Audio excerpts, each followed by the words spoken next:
نہیں دیکھیں یہ ایک سویپنگ اسٹیٹمنٹ کائنڈلی نہ دیں کہ جی معاملہ دبایا جا رہا ہے.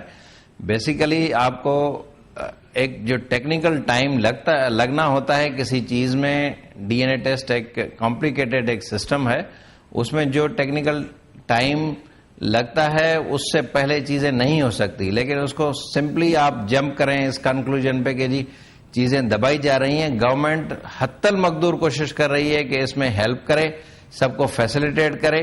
اب یہ کچھ چیزیں، کچھ پوائنٹس ایسی ہیں جن میں مطلب کہ ہمارا آپ کا ہم کوشش تو کر رہے ہیں لیکن اتنا زیادہ جو ہے نا ہم اس میں افاقہ نہیں کر سکتے. آپ کہہ رہے ہیں کہ آپ کوشش کر رہے ہیں، آپ اس میں افاقہ نہیں کر سکتے. آپ ہمارے ساتھ ہی رہیے گا، ہم بات کریں گے سابق وزیر صنعت رؤوف صدیقی صاحب سے، وہ بھی ہمارے ساتھ موجود ہیں. کہیے گا رؤوف صاحب کہ ایسے بھی لوگ ہیں جن کی اب تک شناخت نہیں ہو سکی ہے، کہاں ہے مینجمنٹ؟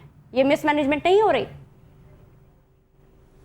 پہلی بات تو یہ ہے کہ جو ڈی این اے ٹیسٹ ہو رہے ہیں وہ تو جب تک رزلٹ آ نہیں جائیں اور جب تک اس کے نتائج آ جائے اور سرٹیفائیڈ نہیں کیا جا سکے کہ یہ ڈی این اے کے لحاظ سے یہ باڈی جس کی ہے اس کو نہیں مل جاتی ہے، تب تک تو ہولڈ کرنا پڑے گا، اس کو ویٹ کرنا پڑے گا. جو میں نے سنا ہے، میرے علم میں اس طرح نہیں ہے کہ بھائی اور بہنوں کے ڈی این اے لیے گئے تھے جس کے رزلٹ صحیح نہیں آئے تھے، اور ایسا ہوتا ہے لیبارٹریز وغیرہ میں. لیکن میں نہیں سمجھتا کہ ڈی این اے رپورٹس آنے میں جتنا ٹائم لگ رہا ہے اس سے کم کسی صورت میں بھی کیا جا سکے گا. یہ خبر جو ہے کہ بغیر ٹیسٹ کے باڈیز کسی کے حوالے کی جا رہی ہیں، تو اس کے اوپر تو یہ ورژن آپ کے پاس سامنے آ ہی گیا ہے کہ اس کو چیک کریں گے کہ یہ ہونا نہیں چاہیے کہ بغیر شناخت کے باڈی کسی کے حوالے کر دی جائے. آپ نے کہا کہ چیک کریں گے، ہونا نہیں چاہیے، لیکن یہ تو ہو رہا ہے. جی ہاں، میں یہ کہہ رہا ہوں کہ یہ ہونا نہیں چاہیے. یہ تو بہت ہی غلط بات ہے، کیونکہ اگر D N A test report آتی ہے اور یہ کیا پتہ ہے کہ جو باڈی جس کی لے کے جا رہے ہیں وہ اپنے جذبات پہ لے کے جا رہے ہیں یا کسی بھی حوالے سے لے کے جا رہے ہیں، اور جب ڈی این اے رپورٹ آئے گی تو پھر اس کے ورثہ کو باڈی کیسے دی جا سکے گی. اچھا رؤوف صاحب ہمارے ساتھ ہی رہیے گا، ہمارے ساتھ متاثرہ فیملی بھی موجود ہے، ہم ان کی بھی ہیں اور آپ بھی ان کی سنیے کہ وہ کیا کہنا چاہتے ہیں.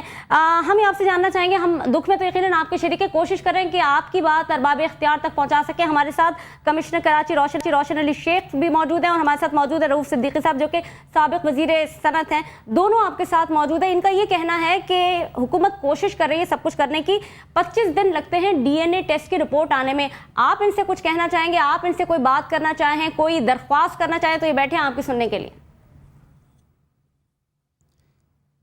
میں شمشاد علی میرا نام ہے اور ضلع جام شور کوٹری سے میرا تعلق ہے. ہماری فیملی یہاں پہ 4 سال سے جو ہے روزگار کے سلسلے میں آئی ہوئی تھی. میں صرف اتنا جو ہے یہ پوچھنا چاہتا ہوں کہ یہ کب تک جو ہے سلسلہ چلتا رہے گا؟ لوگ مرتے رہے اور جو اتنا پریشانی سے لوگ گزر رہے ہیں، کرب سے گزر رہے ہیں، ان کی تکلیف کا کوئی احساس نہیں ہے.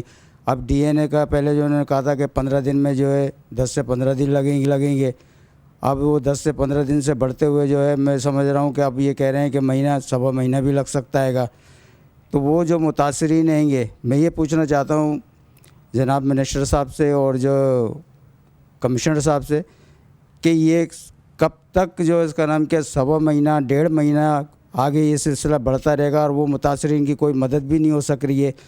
میرے پاس جو ہے کل ایک قاسم آباد کی ایک فیملی یہاں پہ آئی ہوئی تھی، ان کا شوہر عمران نام ہے ان کا، ان کے 2 بچے ہیں گے.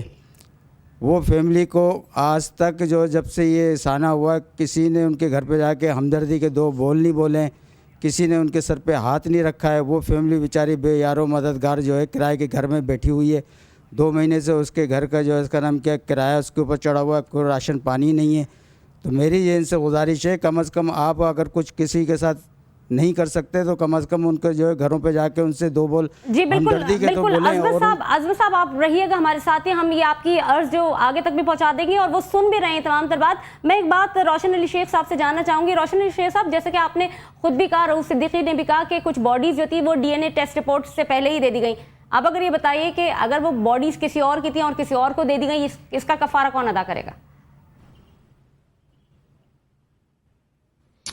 دیکھیے اس میں یہ باڈیز کی آئیڈینٹیفیکیشن، اس کے حوالے کرنا، یہ پورا جو ہے نا وہاں کے جو ہیلتھ کے بندے ہیں، ڈاکٹرز ہیں ہاسپٹلس کے، اور ایدھی کے بندے ہیں، یہ ان کے ذمہ ہے. تو آپ کی ذمہ داری نہیں ہے یہ؟ لیکن آپ کہہ رہے ہیں کہ آپ کی ذمہ داری نہیں ہے یہ؟ آپ نے آج چیز بتائی ہے. نہیں، ہم نے بتائی ہے، ہم بات یہ نہیں کری کہ ہم نے بتائی ہے. یہ بات تو بہت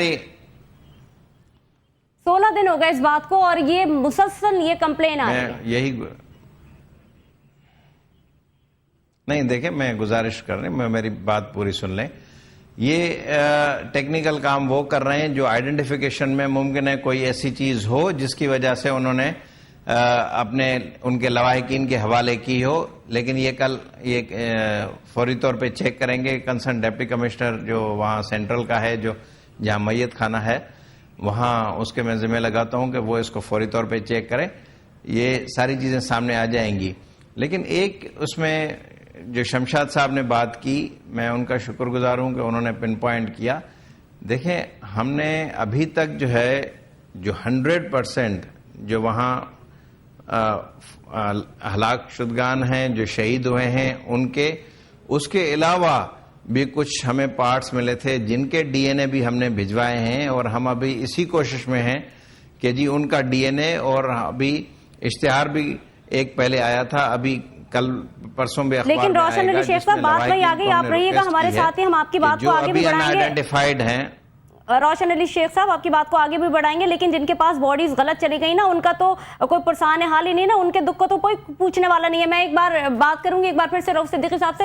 کہیے گا آپ، اگر آپ اس وقت استعفیٰ نہیں دیتے تو آپ کو نہیں لگتا کہ آپ بہتر طور پر اب آگے کی چیزیں کر سکتے تھے، آپ چیزوں کو ہولڈ کر سکتے تھے، اور یہ جو قسم پرسی کی زندگی اور یہ سیاست متاثرہ خاندان جس حال میں، ان کو بہتر طور پر دیکھ سکتے تھے؟ دیکھیں پہلی بات تو یہ ہے کہ میں نے جو استعفیٰ دیا تھا وہ دیا ہی اسی وجہ سے تھا کہ یہ کام پہلی دفعہ پائے تکمیل تک پہنچتا ہوا نظر آ رہا ہے مجھے. اب آپ یہ دیکھیے کہ پاکستان کی تاریخ میں، میں اپریشیٹ کروں گا حکومت کو، کہ پاکستان کی تاریخ میں پہلی دفعہ ایسا ہوا کہ 178 ورثہ کو کمپنسیشن مل گیا، اور دگنا کمپنسیشن ابھی تک مل گیا ہے. تقریباً 5 لاکھ پرائم منسٹر کے، 4 لاکھ کے قریب صوبائی، 3 لاکھ صوبائی، اور 2 لاکھ ریاض ملک کی جانب سے. یہ اچھے طریقے سے کام تقریباً ہو گیا. اس کا کوئی کمپنسیشن نہیں ہے. ان کو سونے کے محل آپ اٹھا کے دے دیں، اس کا کمپنسیشن تو نہیں ہے جس کا بچہ چلا گیا. اس کے علاوہ جو زخمی ہیں ان کا بھی. اور ایک بات مجھے سرپرائز ہے اس بات پر کہ شمشاد صاحب نے کہا کہ جام شوروں میں کوئی ایک فیملی ایسی ہے جس کے 2 بچوں کا انتقال ہوا اور ان کا کوئی پرسان حال نہیں ہے. میرے خیال میں MQM کے رضاکار آج تک ان شہداء کے لواحقین پلس جو اور بے روزگار ہو گئے، ان کے گھروں تک بھی 2 ماہ کا راشن بھی پہنچا رہے ہیں، اور رابطے میں بھی ہیں وہاں کے رکن صوبائی اسمبلی. اور جو یہ نہیں ہے کہ وہ آج خاموش ہو کے بیٹھے ہوئے ہیں، ان کو چاہیے کہ وہ فوری طور پہ ان لوگوں سے رابطہ کریں.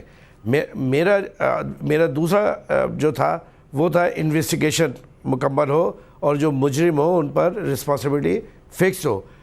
تو اب یہ دیکھیے کہ 3 اس وقت انکوائریز چل رہی ہیں، اور بہت اچھے طریقے سے چل رہی ہے. بالکل رؤف صاحب، بالکل ہم ایک بات روشن علی شیخ صاحب سے بھی پوچھنا چاہیں گے. کمشنر کراچی ہیں، وہ سمجھ نہیں آتا، بات جب بھیڑوں کی آتی ہے، آسٹریلیا سے بلائی ہوئی بھیڑوں کی، ان کے اوپر تو راتوں رات ان کے اوپر کمیشن بھی بٹھایا جا رہا ہے، کام بھی ہو رہا ہے، لیکن یہ جو متاثرہ خاندان آپ کے ساتھ بیٹھے ہیں، ان کو کوئی پوچھنے والا ہی نہیں ہے.